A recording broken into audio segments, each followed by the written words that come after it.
बाद साधु द्वारा लाई गई भिक्षा का सारा सामान समाप्त हो गया।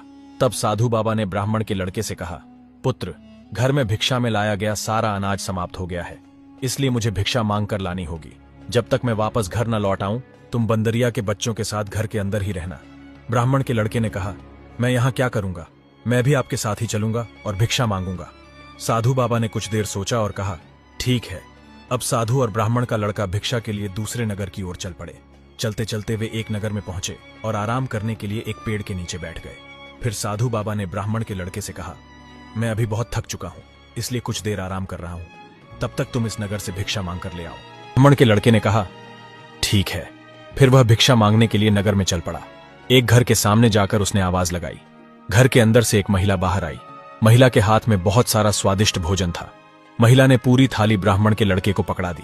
ब्राह्मण का लड़का खाना लेकर साधु बाबा के पास पहुंचा। साधु बाबा ने ब्राह्मण के लड़के की परीक्षा लेने के लिए सारा खाना खा लिया और कहा, अब तुम अपने लिए भी भिक्षा मांग कर ले आओ। ब्राह्मण के लड़के ने कहा, ठीक है, और वह फिर चल पड़ा। एक घर के पास जाकर उसने फिर से आवाज लगाई।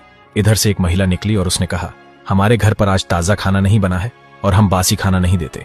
यह कहकर महिला ने ब्राह्मण के लड़के को 10 रुपये दिए और कहा, आगे दुकान से कुछ खरीद लेना। ब्राह्मण का लड़का सोचने लगा, 10 रुपये में क्या ही मिलेगा। फिर वह एक दुकान पर गया और दुकानदार से कहा, इन रुपयों में जो भी आ जाए वह दे दो।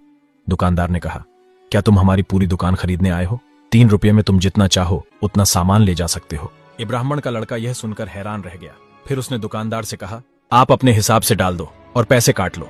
दुकानदार ने बहुत सारा खाने का सामान डाल दिया और कहा, तुम्हारी झोली छोटी है, इसमें 3 रुपये का सामान नहीं आया, केवल 2 रुपये का ही सामान हुआ है। यह कहकर दुकानदार ने बाकी के रुपए ब्राह्मण के लड़के को लौटा दिए। अब ब्राह्मण का लड़का वापस चल पड़ा, लेकिन उसके दिमाग में यही बात चल रही थी कि इस नगर में सामान कितना सस्ता है। वह सोचने लगा, यहां तो मुझे रोज भिक्षा मांगने की भी जरूरत नहीं। अगर मैं एक दिन भिक्षा मांग लूं तो बहुत समय तक मुझे भिक्षा मांगने की जरूरत नहीं पड़ेगी। फिर ब्राह्मण के लड़के ने यह सारी बातें साधु बाबा को बता दी।